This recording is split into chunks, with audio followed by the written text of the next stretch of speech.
ዛሬ እዚህ ቤተክርስቲያን ከመምጣታችን በፊት የት ነው ያለው? ስራ ላይ ወይ ትምህርት ላይ ወይ ቤታችን ነው የሚሆን?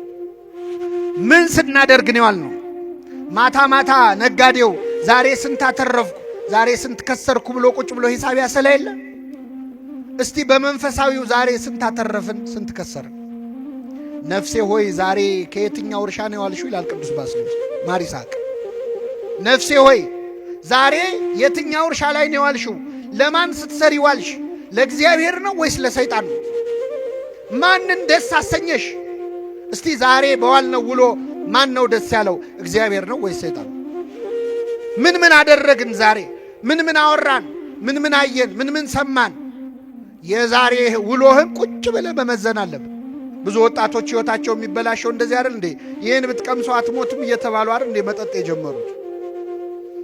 አደንዛዥ ዕፅ የጀመሩት? እስከ ዛሬ ቀምሰው አታውቅም፣ ቀምሰሽው አታውቂም፣ ሄደሽ አታውቂም። እንዲህ አይነት ቦታ ይሄን አይተኸው አታውቅም። ኧረ አትሞትም እኮ ምንድን ነው የሚያስፈራ? አንዴ ሞክረው ግድ የለህም አይዞ። ሰይጣን እባብ መሆን ትቶ ጓደኛ መሆን ጀምሮ። ኃጢአት ማለት እርቃን መሆን ነው ምእመናን፣ ራቁት መሆን ነው። ከጸጋ እግዚአብሔር መራቆት ነው። ኃጢአት ማለት ቀጥታ ትርጉሙ ማጣት ነው ራሱ። ኃጢአት ቀና ብለህ እንዳትሄድ የሚያደርግ ነው፣ የሚያሸማቅቅ ነው። አሁን እግዚአብሔር ቸርነቱ ነው እንጂ ኃጢአታችንን ቢገልጠው ማን ከቤቱ ይወጣል? ኃጢአት ቢሸት ኖሮ እስቲ ምእመናን ቢሸት ከቤቱ የሚወጣ ሰዋል ወይ? ግንባራችን ላይ ቢጻፍ አንድ ሰው ከቤቱ አይወጣም። ደብቆ ሸሽጎ እግዚአብሔር በቸርነቱ ነው ያቆመ። ብዙ ጊዜ አሁን ንስሐ መግባት ስናስብ የሚፈትነን ፈተና፣ አሁን እዚህ ጉባኤ መሃል ያላችሁ ሰዎች ንስሐ መግባት አትጠሉም፣ ትፈልጋላችሁ። ጸሎታችሁም ነው እግዚአብሔር ለንስሐ ያብቃኝ እንላለን አይደል? አዎ። አንዳንድ ሰው ደግሞ አይኔ እኮ ንስሐ መግባት እኮ አልጠላም ገባለሁ፣ ግን አሁን ንስሐ በገባ ተመልሼ ኃጢአት መስራቴ አይቀርም፣ ስለዚህ ትንሽ ልስተካከልና ከዛ በኋላ ንስሐ ገባለሁ። በጣም ብዙ ሰው ንስሐ የማይገባው ኃጢአቱ ከብዶት አይደለም፣ ከኃጢአት መገላገል ሳይፈልግ ቀርቶ አይደለም፣ ለወደፊት ሊሰራ ላሰበው ኃጢአት ሲል ነው። ክርስቶስ አሁን ሊፈርድ ቢመጣ ለምን ኃጢአት ሰራችሁ እኮ አይደለም የሚለው፣ ለምን ንስሐ አልገባችሁም ነው። ለምን ወደቃችሁ አይደለም፣ ለምን አትነሱ። እሱ ይቅር ማለት ሳይሰለቸው እንዴት እኛ ይቅር በለም ማለት ይሰለቻል? ኃጢአታችንን መናዘዝ አለብን። ኃጢአቱን የሚሰውር አይለማም ይላል። ኃጢአትን ስትደብቀው እግዚአብሔር ይገልጥብሃል፣ ስትገልጠው ይደብቅልሃል። ራስህን ስትከስ ከዲያብሎስ ክስ ትድናለህ። እዚህ ጋር ነው የቆሰልኩት፣ እዚህ ጋር ነው የታመምኩት፣ ሰይጣን ያፍራል። ስንት ዓመት አንተ ላይ የገነባውን የኃጢአት ግንብ ስትናዘዝ ይፈርስበታል። አንተም ሰላም ታገኛለህ። ናዘዘ አረጋጋ ነው፣ ኑዛዜ መረጋጋት ነው። ሰላም ታገኛለህ፣ እረፍት። ስለዚህ ኃጢአተኛ ሆነን ለምን ትዕቢተኛ እንሆናለን? ለምንድን ነው ገጽታችን የሚያሳስበን? ለምንድን ነው ጥሩ ሆኖ መታየት የሚያሳስብህ? እግዚአብሔር ፊት ብታጋልጠው ራስህን በመላእክቱ ፊት ከመዋረድ ትድናለህ።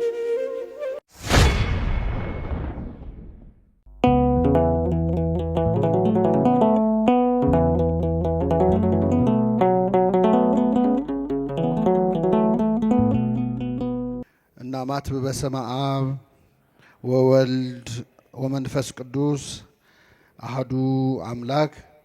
በስመ አብ ወወልድ ወመንፈስ ቅዱስ አሐዱ አምላክ አሜን። ክቡር አባታችን የዚህ ታላቅ ደብር አስተዳዳሪ፣ ክቡራን አበው ሊቃውንተ ቤተ ክርስቲያን፣ መምህራን፣ አባቶች፣ እናቶች፣ ወንድሞች፣ እህቶች እንዲሁም ሕፃናት በልዑል እግዚአብሔር ሰላምታ እንደምናመሻችሁ እንደምናመሻችሁ። አሜን። ምሕረት ቸርነቱን አብዝቶ እስከዚህች ሰዓት ያደረሰን በዕድሜያችን ላይ የዛሬዋን ዕለት ይህችን ሰዓት የጨመረልን ስሙን እየጠራን እንድናመሰግነው ቅዱስ ቃሉን እንድንሰማ በቤቱ የሰበሰበን የአባቶቻችን አምላክ ልዑለ ባሕርይ እግዚአብሔር በዮናስ ስብከት ንስሐ ገብተዋልና እነሆም ከዮናስ የሚበልጥ ከዚህ አለ ይላል። ስለ ቃሉ የአምላካችን ስም የተመሰገነ ይሁን።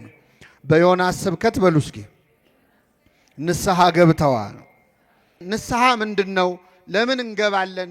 እንዴት እንገባለን የሚለውን አስፍተን አምልተን እንማራለን። ግን ይህንን ርዕስ ብቻ አንዴ አስተውላችሁ ተመልከቱት። በዮናስ ስብከት ንስሐ ገብተዋል ነው ያለው ክርስቶስ። በማን ስብከት? ምን አይነት ስብከት ነው ዮናስ ያስተማረው? ምን አይነት ትምህርት ነው ያስተማረው? ሄዳችሁ መጽሐፍ ቅዱሱን ስታነቡ ዮናስ ያስተማረው አንድም ስብከት እንደሌለ ታገኛላችሁ። ዮናስ አንደኛ ወደ ነነዌ ሄዶ ለማስተማር ፈቃደኛ አልነበረም። ፈቃደኛ ያልነበረው በሁለት ምክንያት ነው። አንደኛ የነነዌ ሰዎች በእግዚአብሔር አያምኑም፣ አሕዛብ ናቸው፣ ጣዖት የሚያመልኩ የነበሩ ናቸው። እግዚአብሔርን ወደማያውቁ ሰዎች ሄደህ አስተምር ሲባል ቅር አለው፣ አዘነ። ምክንያቱም ነቢያት የተሾሙት ለእስራኤል እንጂ ከእስራኤል ውጭ ላሉ ለአሕዛብ ስላልሆነ።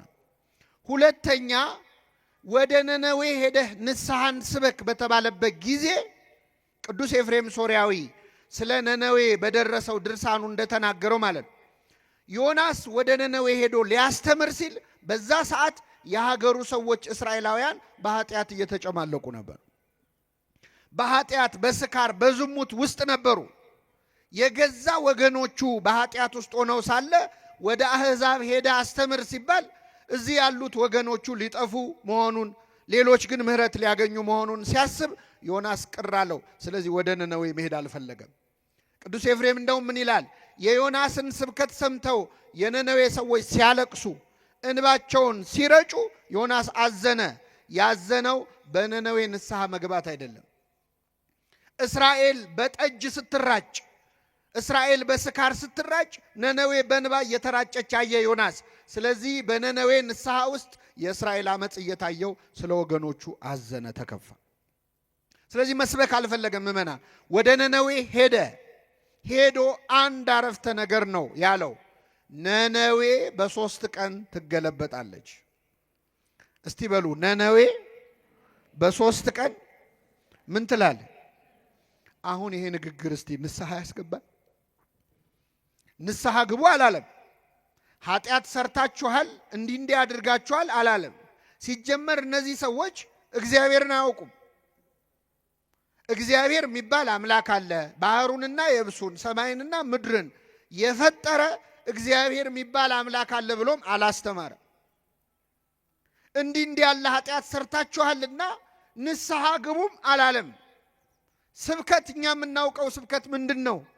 በክብር በግርማ አትሮንስ ተዘርግቶ መጽሐፍ ተገልጦ መምህር ገሌ፣ ዲያቆን ገሌ፣ አባ ገሌ ያስተምሩናል ተብሎ ወጥተው በክብር ሰላምታ ሰጥተው ርዕስ ነግረውን መጽሐፍ ቅዱስ ገልጠው ጠቅሰው እንዲህ ነው እንዲያ ነው ብለው ከዛ እንደዚህ አድርጉ እንዲያታድርጉ ብለው መፍትሄ ሰጥተውን ይወርዳሉ።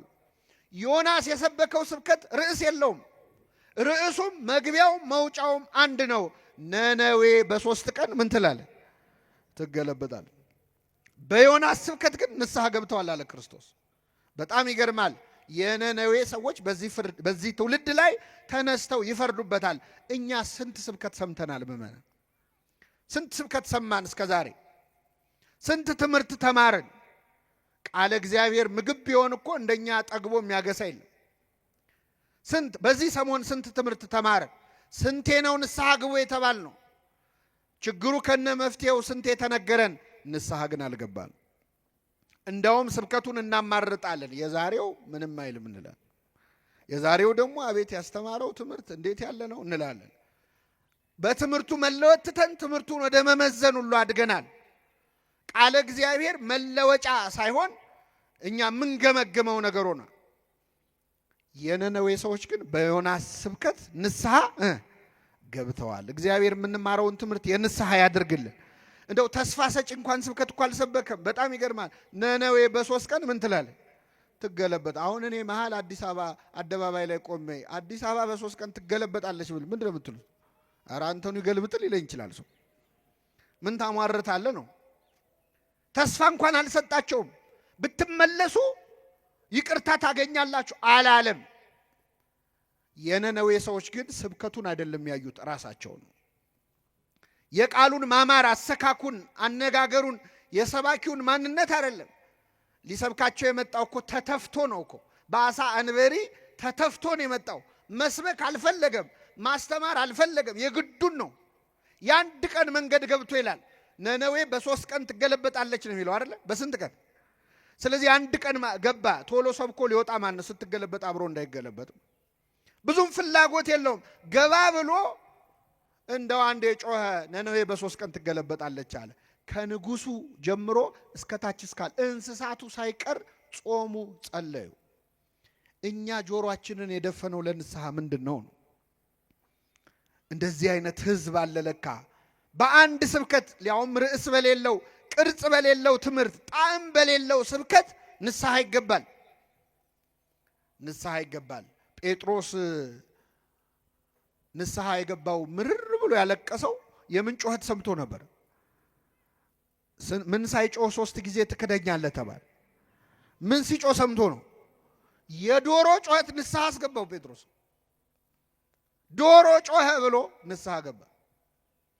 ዶሮ የተባሉ ሰባኪያን ናቸው፣ መምህራን ናቸው። ያው ዶሮ እንዳትሉን እንጂ ጠብቃቸው አደራ። ዶሮ የተባሉ ሰባኪያን ናቸው። የዶሮ ጮኸት ሰምቶ ንስሐ ገባ። እኛ ግን ጮኸቱን ለምደነዋል፣ ንስሐ አንገባም። ይኸው እኛን ጮህባቸዋለን እየወጣን፣ እናንተ ንስሐ አትገቡም። ለምን? የኛም የዶሮዎቹም ችግር ነው። ዶሮ አይታችሁ ከሆነ ከመጮሁ በፊት ጠዋት ይነሳና መጀመሪያ ምን ያደርጋል? ያራግፋል። አቧራውን አራግፎ ነው የሚጮህ። አሁን ያለን ዶሮዎች አቧራችንን ሳናራግፍ ስለምንጮህ እናንተም ንስሐ ገቡ፣ እኛም መጮህ አናቆም። ስለዚህ የነነዌ ሰዎች በአንድ ስብከት በአንድ አረፍተ ነገር ንስሐ የገቡበት ነው። ቤተክርስቲያን ስለ ንስሐ ሳታስተምር ውላ አድራ አታውቅም። ምእመናን መንግስተ ሰማያት ቀርባለችና ምን አድርጉ? ንስሐ ግቡ ሳይባል ይውላል? አይውል። ወንጌል ሲነበብ መንግስተ ሰማያት ቀርባለችና ንስሐ ግቡ ይባላል። እኛ ከንፈር እንመጣለን። ተሰጦ ላይ ይበል ህዝብ ተብሎ ከንፈር ምጠጡ አይልም። ግን ምእመናን ይላሉ ባሉበት፣ ንስሐ ግን አንገባም። ንስሐ የሁል ጊዜ ትምህርት ነው ምእመናን። አሁን ነነዌ የመጣበት በነገራችን ላይ አባቶቻችን እንደው በረከታቸው ይደርብን፣ እንዴት አስተዋዮች እንደሆኑ ከዐቢይ ጾም ትንሽ ቀደም አድርገው ነነዌን የሚያመጡት የቀሩትን ቀናት ቅበላ ብለህ ስትበላ እንድትከርም አይደለም፣ ንስሐ እንድትገባበት፣ ንስሐ እንድትገባ ነው። ለዐቢይ ጾም ተዘጋጅተህ የቀረውን 10 ቀናት እኔ በእውነት ዛሬ በምንማረው ትምህርት አንድ ሰው ንስሐ ቢገባ ለእኔ ለነፍሴ ይቅርታ ነው የማገኝበት። ሌላው ምንም ችግር የለም። አንድ ሰው ንስሐ ቢገባ ጽድቁ ቀርቶብን የነነዌ ሰው ሁሉ የአዲስ አበባ ሰው ቀርቶ እዚህ ግቢ ውስጥ ያለው ምእመን ንስሐ ከገባ ትልቅ ውጤት ነው። ንስሐ የሁል ጊዜ ትምህርት ነው። ጸጸት ማለት ነው በግዕዙ። በአማርኛው ጸጸት ምንለው፣ በግዕዙ ንስሐ ነሳ ወእግዚአብሔር እኒ ነሳህም ዘነበበ። አሁን እዚህ ላይ እግዚአብሔርም በነነዌ ላይ ሊያደርገው ከነበረው ጥፋት የተነሳ ተጸጸተ የሚለውን ነስሐ ይላል በግዕዙ። ንስሐ ማለት ጸጸት ማለት ነው። ምን አድርገን ነው የምንጸጸተው? አምላኬን እግዚአብሔርን በድየዋለሁ ብለን ስንጸጸት፣ ፈጣሪን አሳዝኘዋለሁ፣ ኃጢአት ሰርቻለሁ፣ አድርግ ያለኝን አላደረኩም፣ አታድርግ ያለኝን አድርግ ያለው ስንል ያ እውነተኛ ንስሐ ይባላል። ይህ ንስሐ ለሁላችን ያድለን።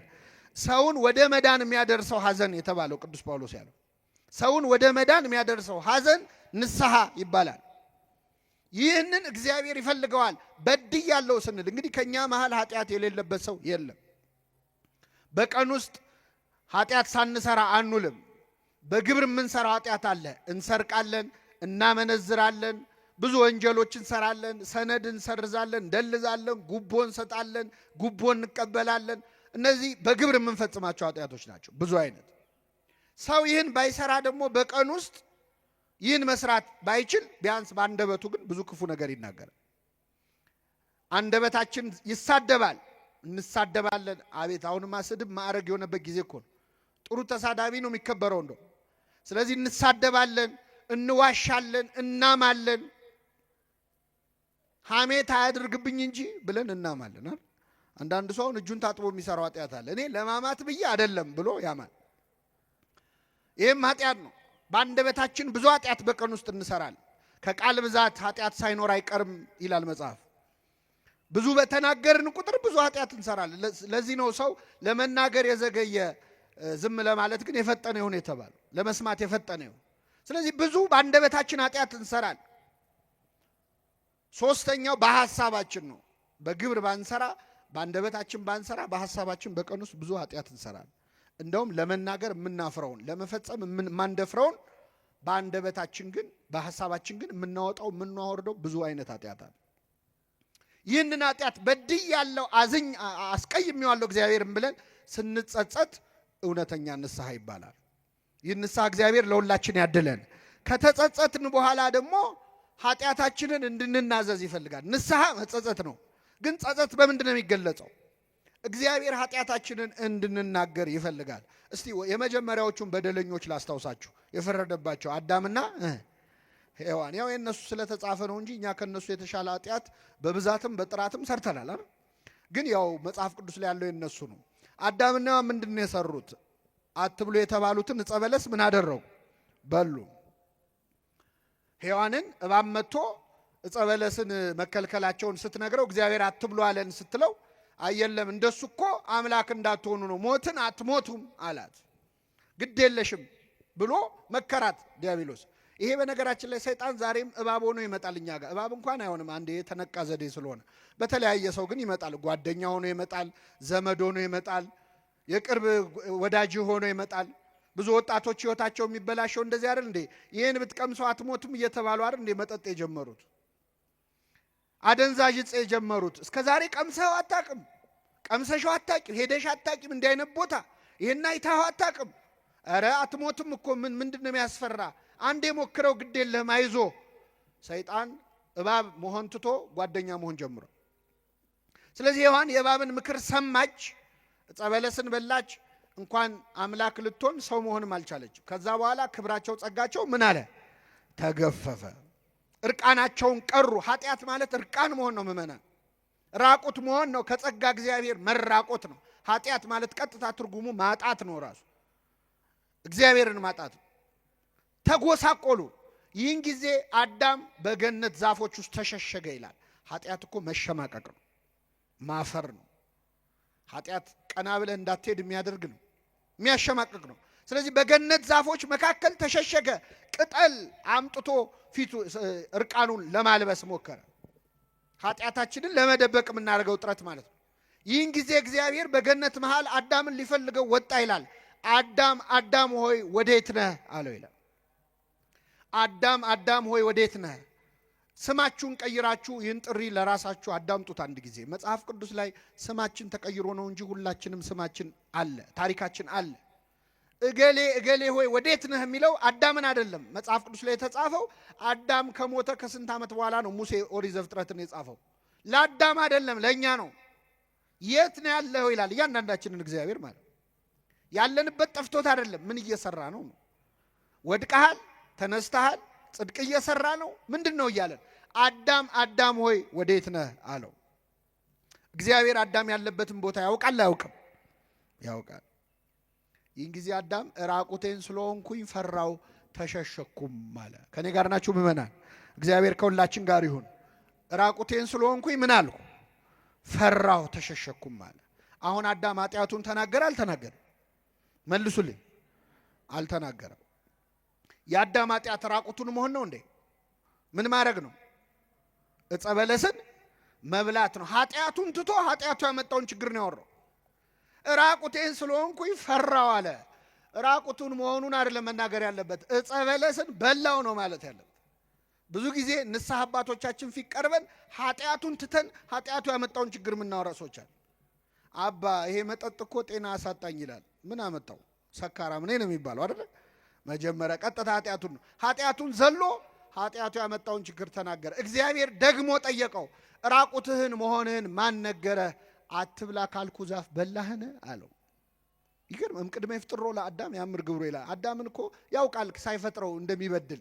መረጃ አይደለም እግዚአብሔር እየጠየቀ ያለው፣ እመን ኃጢአትህን አፍ አውጥተህ በድያለሁ በለኝ ነው የሚል። ይህን ጊዜ አዳም ምን አለ? ረዳት ትሁንህ ብለህ የሰጠኸኝ ሴት ከዛፉ ሰጠችኝና በላሁ አለ። አሁን ተናገረ አልተናገረ? ተናገረ። ከዛፉ ሰጠችኝና ምን አልኩ? በላሁ ነው ኃጢአቱ። ከዛ በፊት ያለው ንስሐ ሳይሆን ክስ ነው። ማንን የከሰሰው? መልሱልኝ። ሔዋን። አንደኛ ተከሳሽ ሔዋን ነች። ሁለተኛ ተከሳሽ ክብር ይግባውና እግዚአብሔር። ረዳት ትሁንህ ብለህ ምን ያልከኝ አንተ እሷን ባሰጠኝ እሷን ማሰጠኝም እኔ ምን አልልም። አልበላም። ስለዚህ ሁለተኛ ተከሳሽ እግዚአብሔር። አንዳንዴ ኃጢአት እንሰራና ወይ ሰው እንከሳለን። ጓደኛዬ ገፋፍቶኝ፣ እገሌ ገፋፍቶኝ፣ እንዲናርግ ብላኝ፣ ይሄ በሰው ስናመካኝ። ሁለተኛ እግዚአብሔር ላይ እናመካኛለን። ደስ ብሎን የሰራነውን ኃጢአት ምን ነው ተውከኝ እንዲህ ሲሆን ደስ ብሎ እኮ ነው ያረከው አንተ። በነፃ ፈቃድ የሰራውን ኃጢአት እግዚአብሔር ላይ መልሶ መስጠት ማለት። ስለዚህ ረዳቱን ብለ የሰጠኝ ሴት ከዛፉ ሰጠችኝ። በጣም ይገርማል። የሰጠኝ ሴት በሉ እስኪ አይሰማም። የሚገርም እኮ ነው። ሔዋንን ያገባት ሰሞን አዳም ምን ሲል ነበር? የሰጠኝ ሴት አይደለም አጥንትሽ ስጋሽ። ይኸውላችሁ ትዳር ሲጀመር አጥንቴ ስጋዬ አካሌ ይላሉ ባሎች። ከዛ ትንሽ ሲቆዩ እቺ ሴት ይላል፣ የሰጠኝ ሴት ይላሉ። ሲቀዘቅዝ ማለት ነው ፍቅር። መጀመሪያ ግን አካሌ ነው አጥንቴ ነኝ። አጥንቴ ሰጠችኝና በላሁ አላለም። አካሌ ሰጠችኝና በላሁ አላለም።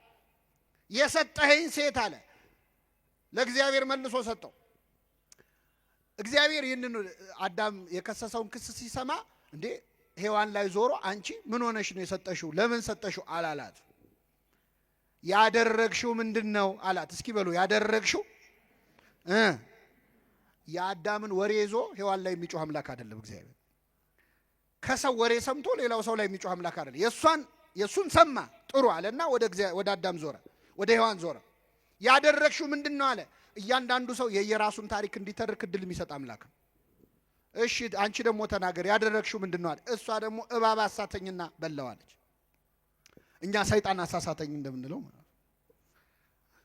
ያም ሆነ ግን እግዚአብሔርን ሁሉ ጥያቄ የሚጠይቀው ለምንድን ነው ካላችሁ ኃጢአታችንን እንድንናዘዝ እንድናምን ማን ይፈልጋል? እግዚአብሔር። ቃየንም ወንድሙን አቤልን ገደለ። እግዚአብሔር ተገልጦ ምን አለ? ወንድም አቤል ወዴት ነው አለ። ያውቃል እኮ እንደገደለው። እግዚአብሔር መረጃ አይደለም የሚፈልገው፣ እንዲያምንለት ይፈልጋል። ወንድም አቤል ወዴት ነው አለ። የወንድሜ ጠባቂው እኔ ነኝ አለ። እግዚአብሔር ኃጢአታችንን የምንናዘዝበት የምናምንበትም ብርታት ለሁላችን ያድለን። ይህን ካልን ምእመናን ኦርቶዶክሳውያን ምእመናን ኃጢአታችንን ንስሐ ለመግባት ለመጸጸት፣ መቼስ ማንም ሰው ኃጢአት ሰርቶ ደስ ሊለው አይችልም። መሸማቀቁ አይቀርም። ቅጠሉስ መደበቁ አይቀርም። ቀና ብሎ ለመሄድ ማፈሩ አይቀርም። አሁን እግዚአብሔር ቸርነቱ ነው እንጂ ኃጢአታችንን ቢገልጠው ማን ከቤቱ ይወጣል? ኃጢአት ቢሸት ኖሮ እስቲ ምእመናን ቢሸት ከቤቱ የሚወጣ ሰው ወይ ግንባራችን ላይ ቢጻፍ አንድ ሰው ከቤቱ አይወጣም። ደብቆ ሸሽጎ እግዚአብሔር በቸርነቱ ነው ያቆመ። ኃጢአትን ብትጠባበቅ አቤቱ ማን ይቆማል እንዳለ። ኃጢአታችን ካሸማቀቀን ግን ማድረግ ያለብን ተስፋ መቁረጥ አይደለም። ማድረግ ያለብን ማዘን አይደለም። ራስን መጥላት አይደለም። ያንን ኃጢአት ተበቀሉት። በምን? በንስሐ። ኃጢአታችንን ብንናዘዝ ሊያነጻን የታመነ ነው ነው የሚል። የነነዌ ሰዎች ሳይሰበኩ ንስሐ ከገቡ እናንተ እንደየተነገራችሁ ለምን አትወስኑ? ሄደና ኃጢአቱን ተበቀለ። የነነዌ ሕዝብ ሁሉ ወድቆ ተነስቶ ይቅር በለኝ ብሎ ኃጢአታችንን በመናዘዝ ነው የምንበቀለው። እግዚአብሔር እንድንጸጸት ይፈልጋል አንደኛ፣ ሁለተኛ እንድንናዘዝ ይፈልጋል። እንድንናገረው ይፈልጋል። ለማን ነው የምንናገረው? አሁን ብዙ ጊዜ ኦርቶዶክሳዊት ቤተክርስቲያናችን ኃጢአታችንን እንድንናዘዝ የምታዘን ለማን ነው? አይሰማም። ለንስሐ አባቶቻችን እና አንዳንድ ሰው በቀጥታ ለእግዚአብሔር ብነግረው ኃጢአቴን ይቅር አይለኝም ወይ? ለምንድን ነው ለካህን የምንናገረው የሚሉ ሰዎች አሉ። በጣም ይገርማቸዋል። እንደው ልብ ቢኖረን ኖሮ ማለት የነበረብን አረ ለእግዚአብሔር ከሚሆን ለሰው ይደረግልን ነበር። ከሰውና ከእግዚአብሔር የሚያስፈራው ማን ነው? ማንም ያስፈራው ጀብዱ የሰራን ይመስል ማለት ነው። በቀጥታ በነገረው ውስጥ ምን ደና ነገር ያረክ መሰለን። በጣም ይገርማል። እስራኤላውያን ምን አረጉ መሰላችሁ? ሙሴ 570 ጊዜ እግዚአብሔርን አናግሮ እየመጣ ያናግራቸዋል። ከዛ እስከ መቼ ባስተርጓሚ አሉ አመጹ። ከዚህ በኋላ በአንተ በኩል እንዲያናግረን አንፈልግም፣ እግዚአብሔርን ራሱ ወርዶ ያናግረን አሉ። ሙሴ ትሁት አይደል? እሺ ይሁን በቃ ብሎ ጸለየ ወደ እግዚአብሔር። ጌታ ሆይ እናናግረው ብለዋል አለ ነው። በጣም ጥሩ። 3 ቀን ራሳቸውን ይቀድሱ፣ ሰውነታቸውን ከኃጢአት ይከልክሉ፣ ወደ ተራራው ስር ይምጡ፣ እኔ ያናግራቸዋለሁ። እሺ አሉ። እስራኤላውያን ታጠቡ፣ ታጠኑ፣ ከኃጢአት ተከለከሉ። ማንን ሊያናግሩ? እግዚአብሔር መጣ ወደ ሲና ተራራ ላይ። እግዚአብሔር ወደ ተራራው ሲመጣ ተራራው ነደደ። ምእመናን ነደደ። የሲና ድንጋዮች በነገራችን ላይ አሁንም ድረስ ከሰል ናቸው። የሲና ተራራ ድንጋዩ ከሰል። እግዚአብሔር በእሳት በጭጋግ በደመና ወረደ እና ተራራው መንቀጥቀጥ ጀመረ። ህዝቡ ፈሩና ወደ ሙሴ ዞረው ሙሴ ሙሴ ሆይ ከዛሬ ጀምሮ አንተ አናግረን እንጂ ማን ያናግረናል? እግዚአብሔር ያናግረን። እኛ ግን ኃጢአት ሰርተን እኔ በቀጥታ ብነግረውስ ምን አይነት ድፍረት ነው? ለምን መሰላችሁ እንደዚህ የምንዳፈረው? እግዚአብሔር ስለማይታይ የማያይ ይመስለናል። እስመ አይነ ሰብ ያፈርሆሙ ይላል። የሰው አይን ይፈራሉ፣ የእግዚአብሔር አይን ግን ከሺህ ፀሐዮች በላይ እንደሚያበራ ያውቁ። እኛ ኃጢአት ስንሰራ እንዳያየን የምንፈራው ሰውን ነው። ግን ማን ያያል? ጨለማ ውስጥ ብትደበቅ ጨለማ በሱ ዘንድ አይጨልምም። ከሰማይ ከምድር ከብርሃን ከጨለማ መደበቅ አይቻልም። እግዚአብሔር በሁሉ ውስጥ አለ እና ኃጢአት ስንሰራ ያላሰብነውን እግዚአብሔር ንስሐ ሲሆን ነው ወይ የምንጠይቀው? ለሱ በቀጥታ ልንገረው። ባጭሩ ግን ምእመናን በኦርቶዶክሳዊት ቤተክርስቲያናችን ትምህርት መጽሐፍ ቅዱስን መሰረት አድርጋ ንስሐ የምንገባው የምንናዘዘው 3 ጊዜ ነው። ስንት ጊዜ? 3 ጊዜ ነው። አንደኛ ለራሳችን። አንደኛ ለማ ለራሳችን። በዚህ በሉቃስ ወንጌል ምዕራፍ 15 ላይ ከአባቱ ቤት የጠፋው ያ ልጅ ታሪክ ተጽፏል። ይህ ልጅ አባቱን ንብረት ካወደመ በኋላ ባዶ እጁን ቀርቶ በአሳማ በረት ውስጥ ቁጭ ብሎ ሳለ ይላል ተጸጸተ፣ ወደ ልቡ ተመለሰ፣ ንስሐ ተሰማው። ይህን ጊዜ በአባቴ ቤት እንጀራ የሚተርፋቸው አገልጋዮች ስንት ናቸው? እኔ ግን እዚህ በኃጢአት በረሃብ እሰቃያለሁ። ስለዚህ አሁኑኑ ተነስቼ ወደ አባቴ እሄዳለሁ፣ እንዲህ ብዬ ነግረዋለሁ። አባቴ ሆይ በሰማይና በፊት በደልኩ፣ ከእንግዲህ ወዲህ ልጅህ ተብዬ ልጠራ አይገባኝም፣ ከአገልጋዮችህ አንዱ አድርገኝ እለዋለሁ አለ ይላል። ይህንን የተናዘዘው ለማን ነው? ለራሱ ነው። ስለዚህ ምእመናን ወደ ንስሐ አባት ከመሄዳችን በፊት ወደ እግዚአብሔር ይቅር በለኝ ከማለት በፊት ቁጭ ብሎ ሰው ራሱን መመዘን አለበት። ምን ሳረግ ነው ያልኩት? እስቲ ዛሬ እዚህ ቤተክርስቲያን ከመምጣታችን በፊት የት ነው ያልነው? ስራ ላይ ወይ ትምህርት ላይ ወይ ቤታችን ነው የሚሆን? ምን ስናደርግ ነው ያልነው? ማታ ማታ ነጋዴው ዛሬ ስንት አተረፍኩ ዛሬ ስንት ከሰርኩ ብሎ ቁጭ ብሎ ሂሳብ ያሰላ የለ? እስቲ በመንፈሳዊው ዛሬ ስንት አተረፍን ስንት ከሰርን? ነፍሴ ሆይ ዛሬ ከየትኛው እርሻ ነው ያልሽው ይላል ቅዱስ ባስልዮስ ማር ይስሐቅ። ነፍሴ ሆይ ዛሬ የትኛው እርሻ ላይ ነው ያልሽው? ለማን ስትሰሪ ዋልሽ? ለእግዚአብሔር ነው ወይስ ለሰይጣን ነው? ማንን ደስ አሰኘሽ? እስቲ ዛሬ በዋልነው ውሎ ማን ነው ደስ ያለው? እግዚአብሔር ነው ወይስ ሰይጣን ነው? ምን ምን አደረግን ዛሬ? ምን ምን አወራን? ምን ምን አየን? ምን ምን ሰማን? የዛሬ ውሎህን ቁጭ ብለህ መመዘን አለብን። ስለዚህ የመጀመሪያው ኑዛዜ ለራስ ነው። ሁለተኛው ለካህናት ነው። ለካህናት እንድንናዘዝ የእግዚአብሔር ፈቃድ ነው። እኔ 3 ጥቅሶች ነግራቸዋለሁ። ነገር በ3 ይጸናል። አንደኛ መጽሐፈ ኢያሱ ምዕራፍ 7 ከቁጥር 7 ኢያሱ 7:7 ላይ አካን ለተባለ ሰው የእግዚአብሔር ነቢይ ሌዋዊው ኢያሱ የነዌ ልጅ ማለት ነው አንድ ቃል ተናግሮታል። አቆመውና ምን አለው? ልጄ ሆይ ያደረከውን ንገረኝ፣ ለእግዚአብሔር ተናዘዝ አለ። እስኪ በሉ ያደረከውን በሉ እንጂ ንገረኝ፣ ለእግዚአብሔር ተናዘዝ። ለማን ተናዘዝ? ያደረከውን ምን በለኝ? ለካህናት መናገር ለእግዚአብሔር መናዘዝ ነው። እኛ ለቄሱ አይደለም የምንናገረው። ለማን ነው? እነሱ ምስክሮች ናቸው። አዕይንተ እግዚአብሔር ይላቸዋል ቅዱስ አትናቴዎስ በቅዳሴው። እግዚአብሔር አይን ፊት ነው እያወራችሁ ያላችሁት፣ ለካህኑ አይደለም፣ ለአይኑ ነው። በካህኑ አይንነት የሚያይህ እግዚአብሔር ነው። ካህኑ ምስክር ነው። ምህረት ይቅርታ የሚሰጠው እግዚአብሔር ነው። ካህናቱ ኃጢአታችንን ሰምተው ሲጨርሱ ከኃጢአት ማሰሪያ ማን ይፍታህ ነው የሚሉት። እኔ ፈትቻለሁ አይሉም። ፍቱ እኮ ብሏል። ግን እነሱ መልሰው የሰጣቸውን ይሰጡታል።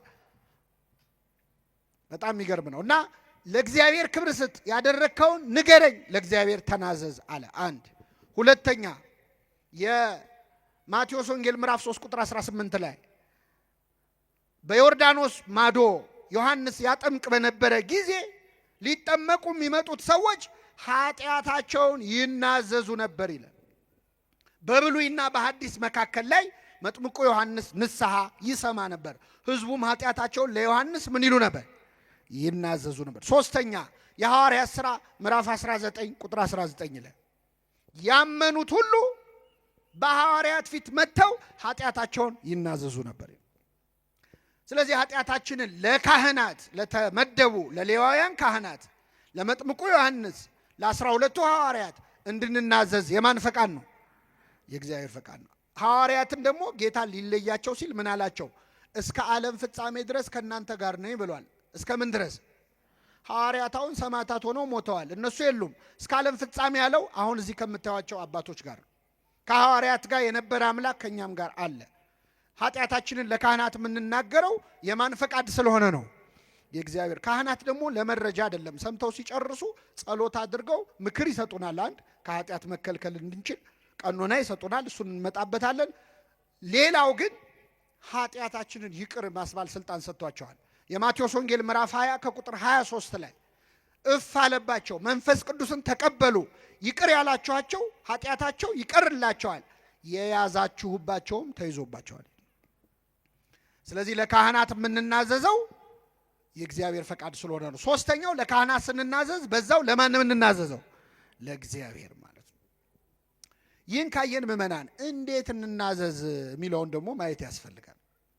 ብዙ ጊዜ አሁን ንስሐ መግባት ስናስብ የሚፈትነን ፈተና፣ አሁን እዚህ ጉባኤ መሀል ያላችሁ ሰዎች ንስሐ መግባት አትጠሉም፣ ትፈልጋላችሁ።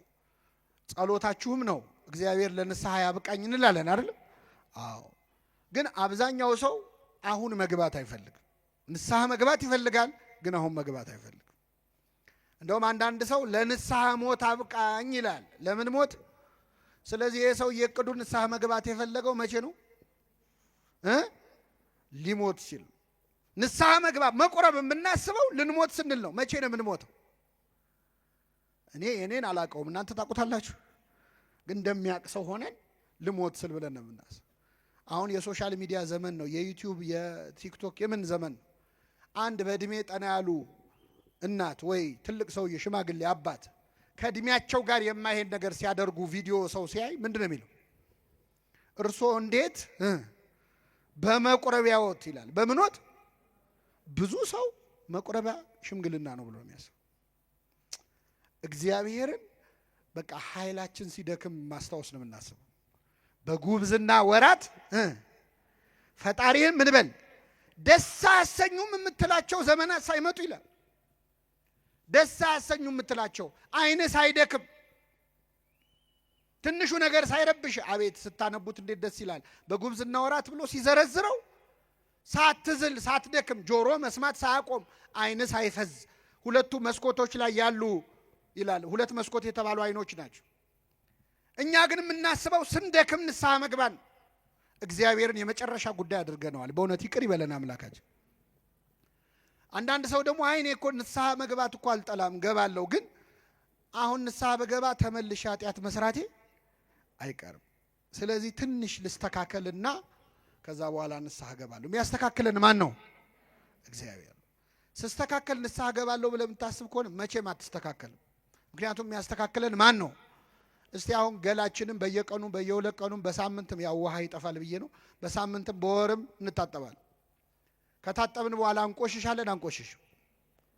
ስለዚህ መቆሸሻችን ለማይቀር አንደኛውን ጠርቀምቀም ሲል ከሬሳ ጋር እንታጠብ የሚል ሰው አለ? የለም። እንደምንቆሽሽ እያወቅን እንታጠባለን። ኃጢአት እኮ ቆሻሻ ነው ምእመናን። ከዚህ በኋላ ኃጢአት ሰራለሁ። በጣም ብዙ ሰው ንስሐ የማይገባው ኃጢአቱ ከብዶት አይደለም፣ ከኃጢአት መገላገል ሳይፈልግ ቀርቶ አይደለም፣ ለወደፊት ሊሰራ ላሰበው ኃጢአት ሲል ነው።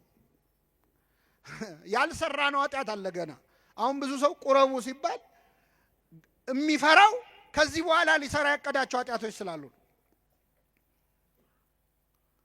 እግዚአብሔር እንዴት ያየን ይሆን? በእውነት በጣም ይገርማል። እና ጠላቴ ሆይ በወድቅ እነሳለሁ፣ ሰዓታታችን ሲጀምር እንዲህ ብሎ ነው። እመኒ ወደቁ ትነሳ፣ በወድቅ እነሳለሁ፣ ወእመኒ ሆርኩ ውስተ ጽልመት፣ በጨለማን ብመላለስ እግዚአብሔር ያበርህ ሊተ፣ እግዚአብሔር ያበራልኛል ብሎ ነው የሚጀምረው። ብንወድቅ የሚያነሳን ማን ነው? ስለዚህ ለምን ወደቅ አይልም፣ ለምን አልተነሳም ነው። ክርስቶስ አሁን ሊፈርድ ቢመጣ ለምን ኃጢአት ሰራችሁ እኮ አይደለም የሚለው፣ ለምን ንስሐ አልገባችሁም ነው የሚለው። ለምን ወደቃችሁ አይደለም፣ ለምን አትነሱ። እሱ ይቅር ማለት ሳይሰለቸው እንዴት እኛ ይቅር በለም ማለት ይሰለቻል? ስለዚህ ኃጢአታችንን መናዘዝ አለብን። ኃጢአቱን የሚሰውር አይለማም ይላል። ኃጢአትን ስትደብቀው እግዚአብሔር ይገልጥብሃል፣ ስትገልጠው ይደብቅልሃል። ራስን ስትከስ ከዲያብሎስ ክስ ትድናለህ። ዲያብሎስ ይሄን ሰርቷል እኮ ሲል አዎ እንደሰራማ ለኔ መጥቶ ነግሮኛል ይላል እግዚአብሔር። አንተ ስትደብቀው ግን ዲያብሎስ ያንን ወስዶ ቁስልህን እየነካካ ሲኦል እንድትገባ ነው የሚፈልገው፣ እንድትኮነን ነው እያስታወሰ። ስለዚህ ብዙ የሚቆጠር ኃጢአት ስላለን እግዚአብሔር ፊት እንግለጠው ኃጢአታችን። ኃጢአት ስትደብቅ እግዚአብሔር ይገልጥብሃል። መጽሐፍ ቅዱስ ላይ ኃጢአቱን የደበቀ የአንድ ሰው ታሪክ አለ። ነቢየ እግዚአብሔር ዳዊት ነው። መቼስ ያው ስለተጻፈ ነው። ዳዊት ብዙ ጽድቅ የሰራ ነው፣ ግን ኃጢአቱም ተጽፏል። መጽሐፍ ቅዱስ ጥሩ ጥሩ ታሪኮች ብቻ አይደለም፣ መጥፎ ታሪኮችም ተጽፈዋል። ክፉ የሰሩትም ተጽፏል፣ ደግ የሰሩትም ተጽፏል። ለምንድን ነው? ተስፋ እንዳንቆርጥ ነዋ። እኛ ክፉዎቹ የወደቁት ሲነሱ አይተን እንድንነሳ። ዳዊት መጀመሪያ ኃጢአቱ ምንድነው? ስራ መፍታት ነው። ስራ ስንፈታ ብዙ ጊዜ ሰይጣን ስራ ይሰጠናል። ሰይጣን የሚሰጠን ስራ ደግሞ ኃጢአት እና ዳዊት ስራ ፈቶ በሰገነቱ ሲመላለስ ቤርሳቤ የተባለች ሴት ከወር ልማዷ ነጽታ ነበርና ገላዋን ስትታጠብ አየ። ተመለከተ ብቻ አይደለም መርዞ አያት፣ በደንብ አያት። ስለዚህ ልቡ በዝንቡት ጦር ተነደፈ። ማናት ብሎ ጠየቀ። የኬጢያዊው የኦርዮ ሚስት ናት አሉት። በቃ እዚህ ጋር ነው ታሪኩ ማብቃት ያለበት። የሰው ሚስት ናት ሲባል ያቆም ነበር። ዳዊት ግን አስጠራት። ብዙ ጊዜ ማመንዘር የሚመጣው ባለትዳር ነው። ባለትዳርና ከተባለ በኋላ ጨዋታው ይቀጥላል። የሰው ሚስት ናት ሲባል ማቆም አለበት። ዳዊት ግን አስጠራት፣ አስመጣት፣ አስነወራት። መጽሐፍ ቅዱስ ባልና ሚስት የሚያደርጉትን ሩካቤ አወቃት ይላል። አዳምም ሚስቱን ሔዋንን አወቃት፣ አብርሃምም ሳራን አወቃት ይላል። በጋብቻ በሕግ ከሆነ ከሕግ ውጭ ከሆነ ግን አስነወራት፣ ደረሰባት ነው የሚለው። ስራው አንድ ነው፣ እግዚአብሔር ግን ሁለት አድርጎ ነው የሚያየው። ስለዚህ አስነወራት። ይቺ ሴት በአጋጣሚ ከወር ልማዷ ነጽታ ነው አይደል ስትታጠብ የነበረው። ስለዚህ ጸነሰች እና ማርገዟን ላከችበት። አሁን አስቡት፣ ዳዊት የወታደር ሚስት ቀምቶ ደፈረ ቢባል ለስሙ ጥሩ ነው አይደል? እችን ነገርማ ማረም አለብኝ ብሎ ኬጢያዊ ኦርዮን አስጠራው ከጦር ሜዳ። እቅዱ ምንድነው? መጥቶ ከሚስቱ ጋር ያድራል፣ ያው ጽንሱ ከሱ ነው ይባላል ማለት ነው። አስጠራው። እንዴት ነው ጦሩ? እንዴት ነው? በላርፈ ትሄዳለህ፣ አሁን ወደ ቤት ግባና ራት ብላ፣ እንደው ከሚስት ጋር ተኛ ማለት ነው የቀረው ኃጢአቱን ለመሸፈን። ከቤተ መንግስት ምግብ ተላከለት። ብዙ ጊዜ ከቤተ መንግስት የሚላክ ምግብ ችግር አለ።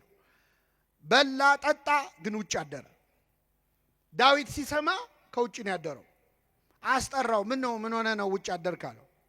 የእግዚአብሔር ታቦት በደጅ አድራ። የእስራኤል ወታደሮች ከጠላት ጋር እየተናነቁ እንዴት እኔ ከሚስቴ ጋር ገብቼ ተኛለዋል? እንዴት ከምኔ ጋር? ዳዊት እኮ ከሰው ሚስት ጋር ነው የተኛው። አይገርም? እንዴት ከሚስቴ ጋር ይላል። ከሕግ ሚስቱ ጋር እኮ። እናም የእግዚአብሔር ታቦት በደጅ አድራ። አሁን ስለ ታቦተ ጽዮን ክብር ኬጢያዊው ኦርዮ ከአሕዛብ የተመለሰው ተገዝሮ የተመለሰው ኦርዮ ለዳዊት ይንገረው። ዳዊት በታቦተ ጽዮን ፊት የዘለለው ዳዊት ማለት ለሱ ከአሕዛብ የመጣው ኦርዮ ነገረው። አንዳንዴ መንፈሳዊ የምንባል ሰዎች፣ የቤተ ክርስቲያን የምንባልን ሰዎች አሕዛብ በልጠው ሊመክሩን ይችላሉ። ዮናስን አልሰማችሁም? ተነሳና አምላክን ጥራ አሉት እኮ እዛ መርከብ ውስጥ። አሕዛብ እኮ ናቸው። ጸሎት አስተማሩት ለዮናስ ለነቢዩ። ከእግዚአብሔር ቃል በቃል የሚነጋገረው ዮናስ ተነሳና ጸልይ ተባለ። አንዳንዴ በኃጢአት ስንደክም ከኛ ሩቅ የተባሉ አሕዛብ የተባሉ ሊያስተምሩን ሁሉ ይችላል። ከኔ ጋር ናችሁ ምእመናን? እግዚአብሔር ከሁላችን ጋር ይሁን። ስለዚህ እንዴት ስለ እግዚአብሔር ታቦት ክብር እግዚአብሔር ለምን ይሄን ያጻፈ ይመስላችኋል? አሁን እንደ ዳዊት ለእግዚአብሔር የቀረበ ሰው አለ? ልበ አምላክ ነው፣ ከእግዚአብሔር ጋር የሚነጋገር ነው። ግን በኃጢአት ወደቀ። ኃጢአት ያላዋረደችው ሰው የለም። ኃጢአት ያላዋረደችው የለም። ምእመናን ማንንም እንዳታምኑ ነው። እገሌ አባት ነው፣ እገሌ መነኩሴ ነው ናቸው፣ እገሌ አጥማቂ ነው፣ እገሌ ሰባኪ ነው፣ እገሌ ዘማሪ ነው፣ እገሌ እኮ ጸሎተኛ ነው፣ እገሊት እኮ እንዲህ ናት ብላችሁ ማንንም ሰው እንዳታምኑ። የፈለገ ጸሎተኛ ቢሆኑ ከዳዊት ይበልጣሉ? አይበልጡም። ቢፈውሱ ሀብተ ፈውስ የተሰጠው ነው ዳዊት። አቤት መዝሙር ቢባል ከዳዊት በላይ ዘማሪ የለም፣ ሰባኪ የለም። ማንንም እንዳታምኑ፣ ኃጢአት ያላዋረደችው የለም፣ ወግታ የጣለቻቸው ብዙዎች ናቸው የለም። ለማንኛውም ዳዊት ድጋሚ ኦርዮን አብልቶ አጠጥቶ አሰከረው። ከሚስቱ ጋር ገብቶ እንዲተኛ ፈልጎ እሱ ግን አልተኛም።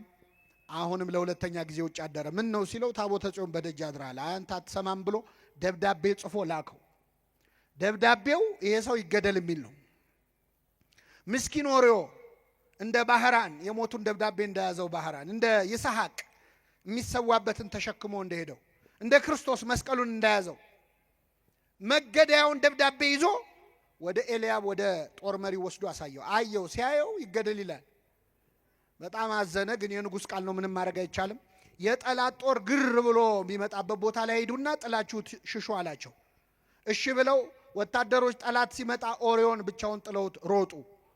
ወዴት ነው የምትሄዱት? ታቦተ ጽዮንን ከድታችሁ እስራኤልን ከድታችሁ እያለ እየለፈለፈ ተደብድቦ ሞተ። ይህ ሁሉ ሲሆን ማን ይመለከታል? ማን ይመለከታል? ነቢዩ ናታንን ላከው እግዚአብሔር። የእግዚአብሔር ነቢይ ናታን በፈረስ ላይ ሆኖ መጣ። ነቢያት በአህያ ላይ ከመጡ አገር ሰላም ነው፣ በፈረስ ላይ ከመጡ ችግር አለ። ምንድነው አለ ዳዊት። ደነገጠ። አረ ንጉሥ ሆይ በአገር ትልቅ በደል ተፈጽሟል። ምን ነው ምን ሆነ አለ።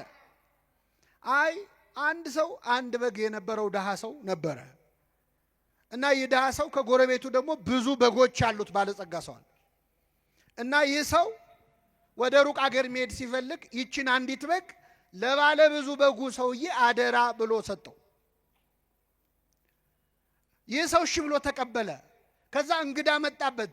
እንግዳ ሲመጣበት ብዙ በጎቹ መሃል አንዱን ማረድ ሳስቶ ይህ ሰው አደራ ብሎ የሰጠውን በግ አረደበት። ምን ይመስልሃል ንጉሥ ሆይ አለው። ይህ ሰው ምናምንቴ ነው አለ።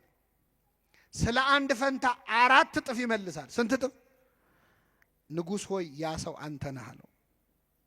ንጉሥ ሆይ የፈረድከው በማ ላይ ነው? በራስ ላይ ነው። ብዙ በጎች አሉት የተባልከው እግዚአብሔር ባይፈቅደውም ዳዊት ብዙ ሚስቶች ነበሩት፣ ብዙ ቁባት ነበሩት። እግዚአብሔር አንድ ሰው ለአንድ ሰው ነው ያለው። ዳዊት ግን ብዙ ሚስት ነበረው። አንተ ነህ። አንዲት በግ አለው የተባለው አንተን አምኖ ጦር ሜዳ ሄደው ኦርዮ ነው። እንግዳ መጣብህ የተባለው ጊዜያዊ ስሜት ነው፣ ፍትወት ነው። ይህንን ከበጎች ከሚስቶች ከአንዷ ጋር ማሳለፍ ስትችል የእሱን አንዲት በግ አምኖ የሰጠህን በግ አረድክበት። ስለዚህ የፈረድከው በማ ላይ ነው? በራስ ላይ ነው። ይገርማቸዋል። ዳዊት ስለ አንድ ፈንታ ስንት እጥፍ ይመልስ ነው ያለው? አይሰማም። 4 እጥፍ መለሰለት እግዚአብሔር። እሱ አንድ ኦርዮን ነው አለ የገደለው። ዳዊት ከዚህ ሴት ከቤርሳቤ የተጸነሰው ልጁ ከተወለደ በኋላ በጠና ታሞ ዳዊት ማቅ ለብሶ ተንፈራፍሮ አልቅሶ ለምኖ እግዚአብሔር ግን አልፈቀደም። ያ ልጅ ሞተ። አንድ በሉ። 2 የዳዊት ወንድ ልጅ አምኖን የሚባል ሴት ልጁን ደፈረበት። ወንድም እህቱን ደፈረ። ይሄ በቁም መግደል ነው አይደለም? አዋረዳት። ዳዊት አዘነ። ስንት? 2 3 ይህ ደፋሪውን ልጅ ሌላው የዳዊት ልጅ አቤሴሎም እንዴት እህቴን ይደፍራል ብሎ ተነስቶ ይህን ደፋሪውን አምኖንን ገደለው። ስንት ሆነ? 4 አቤሴሎም ዳዊት ላይ አምጾ በጦር ሜዳ ሞተ። ስንት ሆነ? 4 አንዳንዴ እግዚአብሔር የማይሰማ መስሎን እንዲያርግብኝ እንዲጨምርብኝ ይላል። ይሰማል። እግዚአብሔር ይሰማል። አሁን ይህን ሁሉ ታሪክ ያነሳውን ለምንድን ነው? ዳዊት ሰው እስከ ማስገደል የደረሰው ኃጢአቱን ለመሰወር ነው። እና መጥቶ ገለጠበት። እግዚአብሔር ሲገልጥበት ምን አለ? አቤቱ እንደ ቸርነትህ መጠን ማረኝ። ዳዊት ጸሎት ያውቃል። አያችሁ፣ ሲያየው ኃጢአቱ አዋጣው። እንደ ኃጢአቴ መጠን አይደለም። እንደ ምን መጠን? እንደ ቸርነት መጠን ማረኝ። እንደ ይቅርታ ብዛት መተላለፌን ደምስሳል። በደሌ አያዋጣኝም፣ አንተ ፊት አያቆመኝም፣ ልትምረኝ የሚገባኝ አይደለሁም። እንደ ምህረትህ ብዛት መተላለፌን ደምስስ፣ ከበደሌም ፈጽሞ ጠበኝ፣ ከኃጢአቴም አንጻኝ። እኔ መተላለፌን አውቃለሁና ይኸው አምኛለሁ። ኃጢአቴም ሁል ጊዜ በፊቴ ነው አለ። የሰራሁትን ኃጢአት አልረሳውም፣ ሁሌ ያስታውሰዋል። አንተን ብቻ በደልኩ አለ። ንጉሥ አድርገህ ሾመኛል፣ ከኔ በላይ አለቃ የለም። አንተ ነው ያለው። አንተን ብቻም በደልኩ። ብበድልስ አንተን መሐሪውን አይደል? ይቅር ባዩን አይደል ወይ? አንተን እኮ ነው የበደልኩት። በፊትህም ክፋትን አደረግኩ፣ በነገርህ ትጸድቅ ዘንድ በፍርድም ንጹሕ ትሆን ዘንድ። ሁሉ ይበድላል ብለህ የተናገርከው እውነት ሆኖ ይገኝ ዘንድ ይኸው እኔም በድዬ ተገኘው። ሁሉም ለካ የረከሰ ነው አለ ዳዊት። ይህንን ሁሉ ኃጢአት ውስጥ የገባው ግን ኃጢአቱን ለመደበቅ ነው። ኃጢአቱ ተደበቅ አልተደበቀም። እንኳን ሊደበቅ የብስራተ ገብርኤል ምእመናን ቁጭ ብላችሁ የዳዊትን ኃጢአት እየሰማችሁ ነው አይደል? የሰው ሚስት እንዲያርጎ እኔ ገና ሌላ ደብረ ሄጄ እናገራለሁ። እሱ የዛ ዘመን ሰው እንዳይሰማ ነው የፈለገው አይደል? መማሪያ ያደረገው እግዚአብሔር። መማሪያ ከመሆን ይሰውረን። አይገርምም? የዘር ሐረጉ እንኳን ሲዘረዘር መች ለቀቀው? አብርሃም ይስሐቅን ወለደ፣ ይስሐቅም ያዕቆብን ወለደ ብሎ እሴይም ዳዊትም ከኦሪዮ ሚስት ሰሎሞንን ወለደ ይላል። ከማን ሚስት እስቲ በሉ? ከኦሪዮ ሚስት ማንን ወለደ? ሰሎሞንን ወለደ። እዚህ ውስጥ ዳዊትንም የኦሪዮ ሚስትንም እግዚአብሔር እንዳዘነባቸው ያሳያል። ዳዊትን ከኦሪዮ ሚስት ብሎ በኃጢአት መውለዱን ገለጠበት። የኦሪዮ ሚስት ደግሞ ምንድነው ጥፋቷ ካላችሁ፣ ባሏን ከገደለ በኋላ እሷ ከዳዊት ጋር ሚስት ሆና ቀጥላለች አይደል? አልቀጠለችም? ከባሏ ገዳይ ጋር ኖራለች። ስለዚህ ይህ ደግሞ ጥፋቷ ስለሆነ ስሟ ወንጌል ላይ ይጻፍ ዘንድ አይገባትም። የማን ሚስት አላት? የኦሪዮ ሚስት። የኦሪዮ ሚስት አላት። ኃጢአትን ስትደብቀው እግዚአብሔር ይገልጥብሃል፣ ስትገልጠው ይሸፍንልሃል። እግዚአብሔር ኃጢአታችንን ይሸፍንልን። እንዲሸፍነው ግን መግለጥ አለብን። ንስሐ አባቶቻችሁ ጋር ቀርባችሁ ምን ይሉኝ ይሆን አባ፣ እንደው ይታዘቡኝ ይሆን ምናምን፣ እንደው ለሌላ ሰው ቢናገሩ። ሲጀመር ካህን አዲስ ኃጢአትም አንሰራም እኛ፣ ብዙ ክሬቲቭም አይደለን በነገራችን። የሁሉም ሰው ኃጢአት አንድ አይደለም። ሁለተኛ መተህ የምትናገረው ለካህኑ አይደለም። ለማን ነው? ለእግዚአብሔር። ምን ቸገረ? ተናገረው፣ ተበቀለው። ሰይጣንን አንተ ላይ የሰራውን ያቆሰለህን ቁስል ገልጣ አሳየው ለካህኑ። እንዲህ አድርጎኛል ብለህ እግዚአብሔር ፊት አሳየው። ሕፃን ሆነን ትዝ ይላችኋል፣ ስንመታ ወላጆቻችን ጋር መተን የተመታንበትን ቦታ እዚህ ጋር ተመታው ብለን እንደምናሳየው ንስሐ ስትገቡ ሰይጣን የመታችሁን ለአባታችሁ ለእግዚአብሔር እያሳያችሁ ነው። እዚህ ጋር ነው የቆሰልኩት፣ እዚህ ጋር ነው የታመንኩት። ሰይጣን ያፍራል። ስንት ዓመት አንተ ላይ የገነባውን የኃጢአት ግንብ ስትናዘዝ ይፈርስበታል። አንተም ሰላም ታገኛለህ። ናዘዘ አረጋጋ ነው። ኑዛዜ መረጋጋት ነው። ሰላም ታገኛለህ፣ እረፍት። ስለዚህ ኃጢአተኛ ሆነን ለምን ትዕቢተኛ እንሆናለን? ለምንድን ነው ገጽታችን የሚያሳስበን? ለምንድን ነው ጥሩ ሆኖ መታየት የሚያሳስብህ? እግዚአብሔር ፊት ብታጋልጠው ራስህን በመላእክቱ ፊት ከመዋረድ ትድናል። በፍጥረት ሁሉ ፊት ኃጢአት ከሚገለጥ በፈጣሪ ፊት ቢገለጥ ይሻላል። በሰው እጅ ከመውደቅ በማን እጅ መውደቅ ይሻላል? እግዚአብሔር በሱ እጅ እንድንወድቅ ይፍቀድልን። አሁን አንዳንድ ሰው ንስሐ አባቱ ጋር ይመጣና ቅኔ የሚቀኝ ሰው አለን። ሲናዘዝ ራሱ ለቄሱ እንዳይገባ አድርጎ ማለት። አንዳንዱ ብልጥ ለመሆን ይሞክራል። አባ እኔ በቃ እንደው ባጭሩ ኃጢአት የተባለውን በሙሉ ምን ብያለሁ? ሰርቻለሁ። እንደዚህ ይቻላል? አይቻልም። ሐኪም ቤት ሄደ ዶክተር ባጭሩ በሽታ የተባለውን በሙሉ ታምሜያለሁ ትላል። ይሸቀሽቀኛል፣ ይወጋኛል ነው አይደል? በሽታውን የደበቀ ምን የለውም፣ ኃጢአቱን የደበቀም ስርየት የለውም። እግዚአብሔር ኃጢአታችንን ለመግለጥ ያብቃል። ስንገልጠው ይሸፍነዋል፣ ስንሸፍነው ግን ይገልጠዋል። ይህን ካልን ለመጨረሻ አባቶቻችን ካህናት ፊት ስንናዘዝ፣ ሌላው ካህኑ ኃጢአት ይሰራ የለ ወይ? እንዲያደርጉ የለ ወይ? ካህናት ራሳቸው እንዲየሰሩ አሁን ለአንተ ይቅርታ ያሰጣሉ ወይ ይላል ሰይጣን። አውቆ እኮ ነው፣ ያውቀዋል እኮ። ካህናት የሚሰጡት አገልግሎት ከኃጢአትና ከጽድቃቸው ጋር አይገናኝም። ቅዱስ ባስልዮስ ካህናትን በማህተም ይመስላቸዋል። ማህተም ሁለት ማህተም ቢኖር ይላል፣ አንዱ የብረት አንዱ የወርቅ ቢሆን እላዩ ላይ የንጉሥ መልክ ቢኖረው፣ የንጉሱ መልክ አንድ አይነት ከሆነ ቀለም ነክረ ስትመታው የማህተሙ ስዕል የትኛው የወርቅ የትኛው የብረት እንደሆነ ማወቅ ይቻላል? አይቻልም። በኃጢአተኛ ካህንና በንጹህ ካህን መሃልም ያለው ልዩነት ነው። የወርቅ ማህተም የተባለው የኃጢአተኛ ካህን ነው፣ ንጹህ ካህን ነው። የብረት ማህተም የተባለው ኃጢአት ያለበት ካህን ነው። የሚሰጡት አገልግሎት ግን ስንት ነው? አንድ። ምክንያቱም በካህናት አድሮ የኃጢአት ይቅርታ የሚሰጠው ማን ነው? እግዚአብሔር። እግዚአብሔር ይፍታ ነው ያሉት። እኛኛውም አባት ጋር ብትሄድ የሚፈታህ እግዚአብሔር። ሰይጣን ግን አውቆ ካህኑን እንድትጠራጠር ያደርጋል። የመጨረሻው ዘመን አንዱ ዲያብሎስ የሚሰራው እስከ ቅትለተ ዘካርያስ የካህናት መገደል ድረስ ይደርሳል። ካህን አሁን እንዲጠላ ሰይጣን የማይሰራው ነገር የለም። ከቅዱስ ፓትርያርኩ አንስቶ ካህናትን እንድንጠላ እኔ ቄስ አልወድም የሚሉ ኮስተር ብለው ደስ ብሏቸው የሚሉ ሰዎች ያሉት ሰይጣን ሆን ብሎ የሚሰራው ካህንን ሲያጣላ ንስሐ እንደማትገባ ስለሚያውቅ ብዙ ሰው ንስሐ እንዳይገባ ከካህናት ጋር ከስጋ ወደሙ ከቅዳሴም እንድትርቅ ካህኑን ያጣላል። እረኛውን እመታለሁ በጎቹም ይበተናሉ የሚለውን ለመፈጸም የፈለገ ብንበድል ካህናት ቢበድሉ በእነሱ የኃጢአት ይቅርታ የሚሰጠው ማን ነው? እግዚአብሔር። እንደዚህ አድርጋችሁ አስቡ። እንዲህ ብታስቡ ነው የምትጠቀሙት። በዚህ በቅዱስ ጳውሎስ መልእክት ትርጓሜ ላይ አንድ ጆሮ የሚከብድ ታሪክ ተጽፏል። አንድ ሰውዬ ንስሐ አባት ይዛል እና በጣም ባለጸጋ ሰው ነው። ሀብት ንብረት የሞላ የተረፈው ነው። ከዛ ንስሐ አባት ይዛል። እኛ አባት ደግሞ በጣም የገንዘብ ፍቅር ያላቸው ነበሩ። ካህን ሆኖ ገንዘብ በጣም የሚወድ ሊኖር ይችላል አይችልም? ከመጀመሪያዎቹ 12 ካህናት አንዱ ይሁዳ ጌታውን እስከ መሸጥ የደረሰው በምንድን ነው? በገንዘብ ነው። ሌባ ነበር ይላል ዮሐንስ ወንጌል። ይሁዳ ሌባ ነበር፣ ግን ክርስቶስ ገንዘብ ያዥ ያደረገው። እንዴት ነው? ሌባ መሆኑን እያወቀ ለምን ገንዘብ ያዥ ያደረገዋል? አሁን እኛ ሌባ መሆኑን የምናውቀውን ሰው ዘበኛ እናደርጋለን? ኧረ እኛ አስተውት። ሌቦች ራሳቸው ሌቦች ዘበኛ ሲቀጥሩ የሚቀጥሩት ሌባ ነው ታማኝ ሰው ፈልጉልኝ ይላሉ። እነሱ እኮ ሌቦች ናቸው። ለምንድን ነው ክርስቶስ ሌባ መሆኑን እያወቀ ገንዘብ ያዥ ያደረገው? ቤተ ክርስቲያን ሙዳይ ምጽዋቷን በሚዘርፉ ሰዎች እድሜ ልክ እንደምትሰቃይ ለማሳየት ነው። እኔ ያለውም ሌባ ነበረ እንዳትደነግጡ እያለ ነው። ይኖራል ሌባ ለወደፊቱም። ይሁዳ ጌታውን በ30 ብር ሸጠ።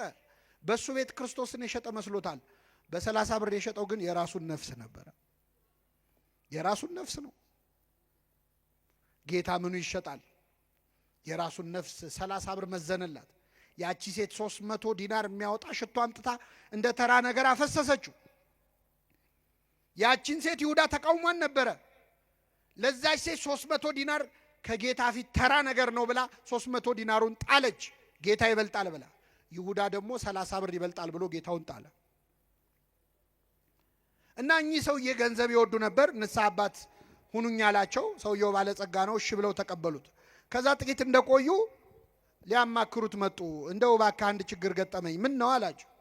የእርሻ መሬት አለኝ፣ ግን ገበሬዎች የሉኝም፣ በደንብ የሚያርሱልኝ የሉኝ እና ከገበሬዎች አንዱን ላክልኝና የኔን መሬት ይረስልኝ አሉት። እሺ ችግር የለም ብሎ ገበሬ ያዘዘላቸው። የንስሐ አባት መሬት ማሳረስ ቀርቶ መጽሐፍ ቅዱስ ላይ ቤት ሰርቶ ይሰጣል። ለንስሐ አባቶቻችን ይህን ተራ ነገር ብናደርግ ለነሱ ከሚሰጡን አንጻር ምንም ነው እና ቤት ገዝቶሎ ይሰጣል። እና ይህ ሰው ገበሬውን ላከላቸው። ከዛ ሲያርስ ቆየ። ገበሬው እያረሰ ያለ አንድ ነገር አገኘ። የንስሐ አባትየው መሬት ላይ የተቀበረ በድስት የተቀበረ ወርቅ አየ።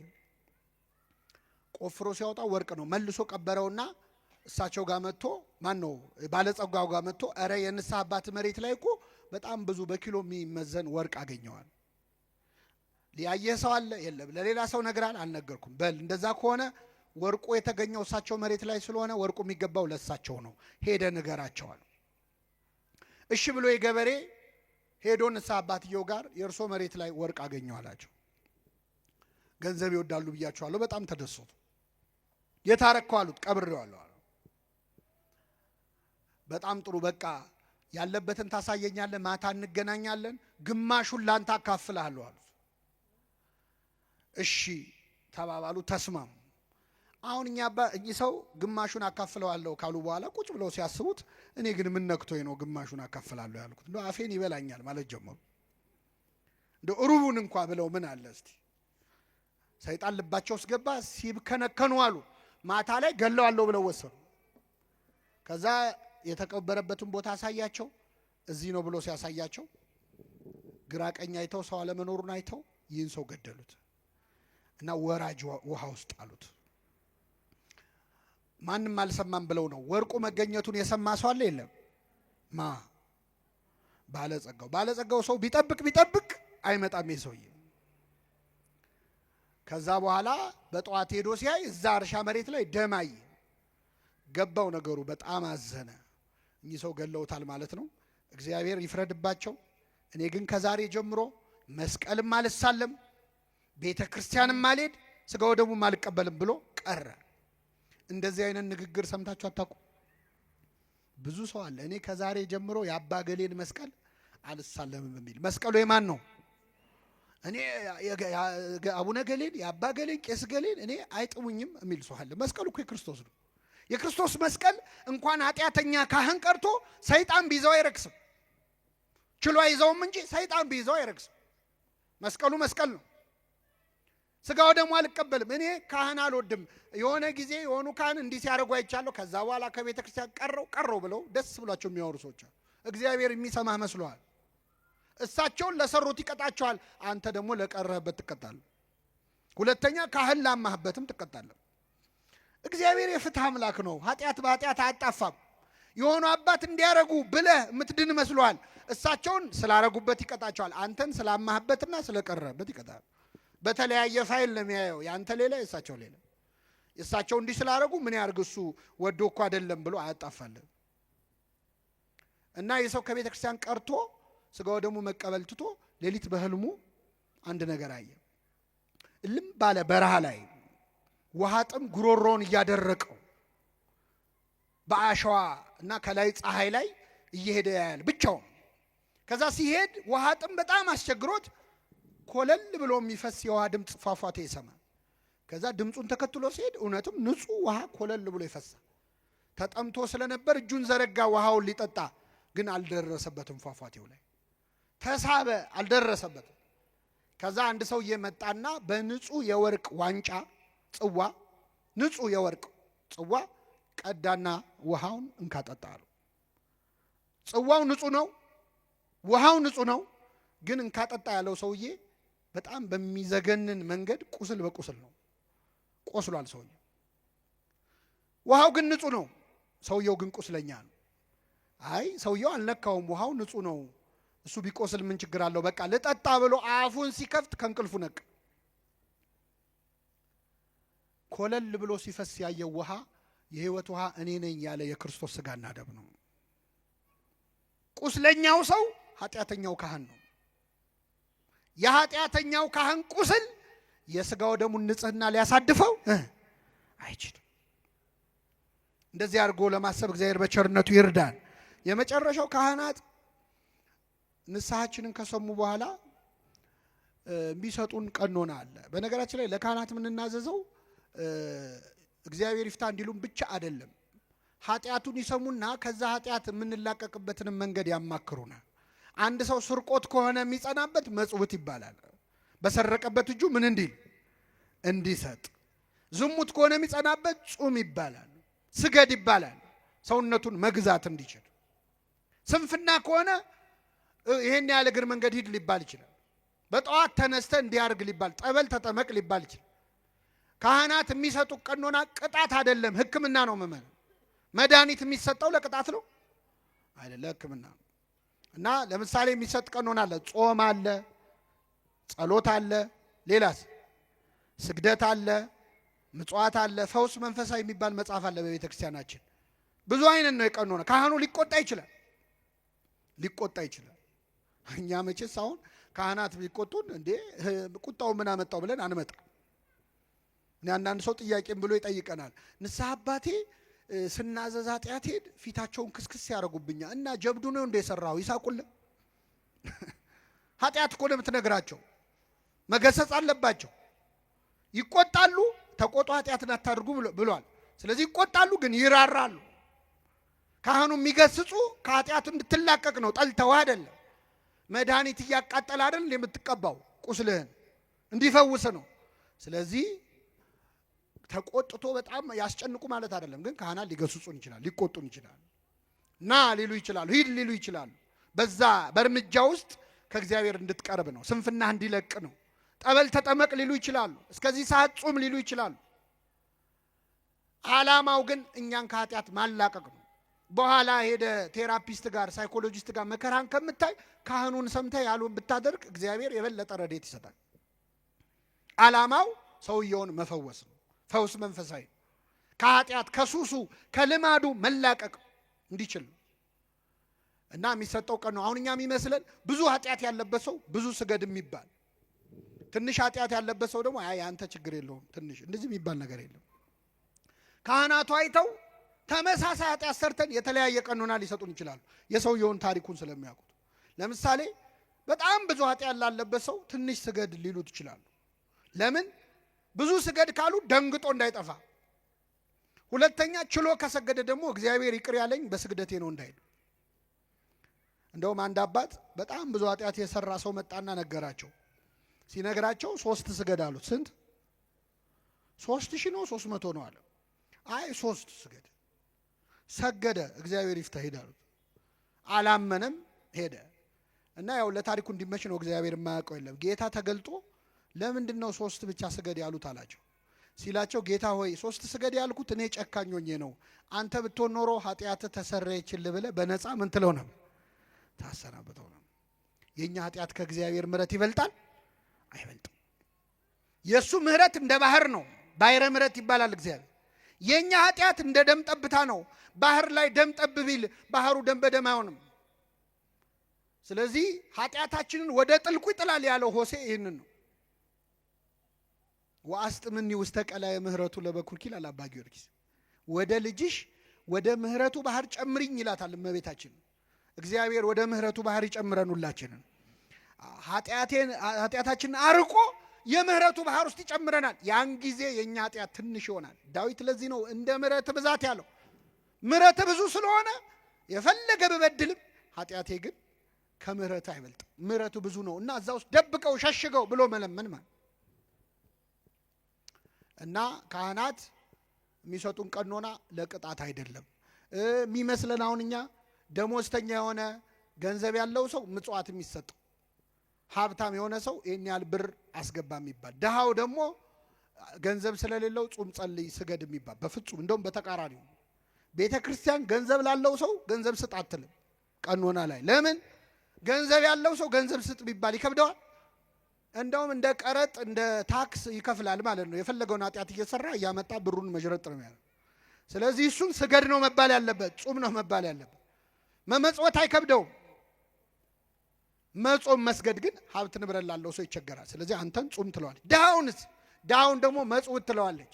ድንጋይ ተሸክሞም ቢሆን ይመጽውት፣ ያን ሲያደርግ ከኃጢአት እንዲከለከል ማለት። ድሃውን ጹም ብትለው ይከብደዋል። በዛው ቀጥል ነው አይደል? ስለዚህ ለድሃ አይደለም። ዓላማው ግን ወደ እግዚአብሔር ማቅረብ። በዚህ በዜናባው አንድ ታሪክ ልንገራችሁና አበቃለሁ። አንድ ሰው ኃጢአት ሰርቶ ንስሐ ሊገባ ወደ ካህን ይመጣል እና ይህ ሰው የሰራው ኃጢአት ሰው መግደል ነው። የገደለው ደግሞ አንድ ሰው አይደለም 7 ሰው ነው የገደለው። ስንት ሰው? 7 ሰው። ከዛ ይመጣና ለካህኑ 7 ሰው ገደልኩ ብሎ ይናዘዛል። እንግዲህ ካህናት እንደነገርኳችሁ ለሐኪም በሽታ ብርቁ እንዳልሆነ ለካህናትም ኃጢአት ብርቃቸው አይደለም፣ ያውቁታል። ግን በአጋጣሚ ሆኖ ይህ ሰውዬ ሊናዘዝ የመጣው ገና ከተሾሙ ዓመት ያልሞላቸው ቄስ ጋር ነው። ወጣት ናቸው እና መጥቶ 7 ሰው ገድያለሁ ሲላቸው በስመ አብ ወወልድ ወመንፈስ ቅዱስ አሉ። ከዛ አደነጋገጣቸውን ሲያይ እኚህ ሰውዬማ ለፖሊስ አሳልፈው ይሰጡኛል ብሎ እሳቸውንም ገደላቸው። ስንት ሆኑ? አሁን ትንሽ ቀን አረፍ አለና ደግሞ መልሶ ቆጨው። አይ ንስሐማ መግባት አለብኝ ብሎ ሌላ ካህን ጋር ሄደ። አባቴ 7 ሰው ገደልኩ 7 ገደልኩ ብዬ ስናገር ሲደነግጡ እንዳያጋልጡ ብዬ እሳቸውንም ገደልኩ፣ በድምሩ ስንት ሰው ገድያለሁ አላቸው። እኚህ ካህን በጣም አረጋዊ ናቸው፣ ልምድ ያላቸው ናቸው። ውይ እቺ እኮ በጣም ቀላል ነች፣ ይሄን ያሳሰበ ኧረ አይዞ አሉት። ምክንያቱም 9ኛ እንዳይሆኑ ሲያዩት ሰውየው አያዋጣም አይደል?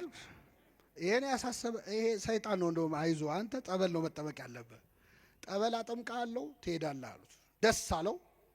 ከዛ ና አሁን ነው እንደውም ማጠምቅ ብለው ይዘውት ወደ ሆነች ዋሻ ወሰዱት።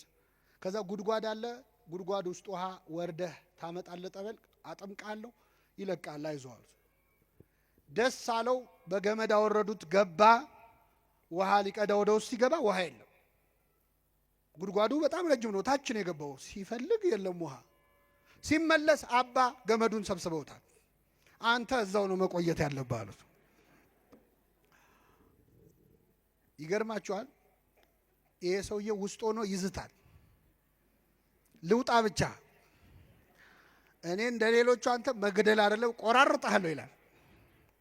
ችግር የለውም። እሳቸው በቀን አንዴ ይመጣሉ። ማታ አንዲት ኮዳ ውሃና አንዲት ዳቦ ይጥሉለታል። ይዝታል፣ ይበላል። በቀን አንዴ ነው የሚበላው። ማታ 12 ሰዓት ነው። ምን እያደረገ ነው የሰውዬ? መልሱልኝ። 7 ቀን ጾመ። ይዝታል፣ ይበላል፣ ይዝታል፣ ይበላል። ከዛ እየቆየ ሲመጣ ዛቻው እየቀነሰ ልመና ሁሉ ጀመረ። ኧረ ተው ያስወጡኝ፣ ግድ የሎትም በቃ ምንም አልነካዎትም ማለት ጀመረ። ከብዙ ቆይታ በኋላ ግን ምን አላቸው? ነገ ሲመጡ መጽሐፍ ቅዱስ ይዘውልኝ ይምጡ። እዚህ መቆየቴ ካልቀረ ቁጭ ከምላልና መጽሐፍ ቅዱስ ተሰጡ። ማንበብ ጀመረ። ከዛ ሲመጡ ምን ይላል? ኧረ የኔ ኃጢአት ሰው መግደል ብቻ አይደለም፣ ኧረ የኔ በደል ብዙ ነው እያለ በየቀኑ ብዙ ኃጢአት መናገር ጀመረ። አይዞ እግዚአብሔር ይቅር ይበል ይሉታል፣ ይሄዳሉ። ዓመት ሆነ፣ 2 ዓመት ሆነ። ቆየ ሰው በጣም በቃ ጸሎተኛ ሆነ። ከብዙ ጊዜ በኋላ እኛ አባት ሲመጡ የሰውዬ እዛ ጉድጓድ ውስጥ የለም። ደነገጡ። ያው የእሱ ነገር አይታመንም፣ ቤት በኩል ዞሮ ሊመጣ ነው ብለው። አባቴ ይፍቱኝ የሚል ድምፅ ሰሙ። ቀና ሲሉ አየር ላይ ነው ያለው ሰውዬው። እግዚአብሔር ይፍታህ አሉት። ተሰወረ። በቅቷል ማለት ነው። ከሳቸው በለጠ በቅድስና። አባቶቻችን ጹሙ ጸልዩ የሚሉን ለሰራነው ኃጢአት ሊቀጡን አይደለም፣ ወደ ማን ሊያቀርቡን ነው? እግዚአብሔር የሰማነውን ለንስሐ ያድርግልን። ለጠቅላላ እውቀት አይደለም የተማርነው። ይህንን ድምፅ የሰማችሁ ሰዎች ንስሐ ግቡ። ዛሬውኑ ንስሐ ግቡ። የሰማነውን በልቡናችን ያሳድረብን።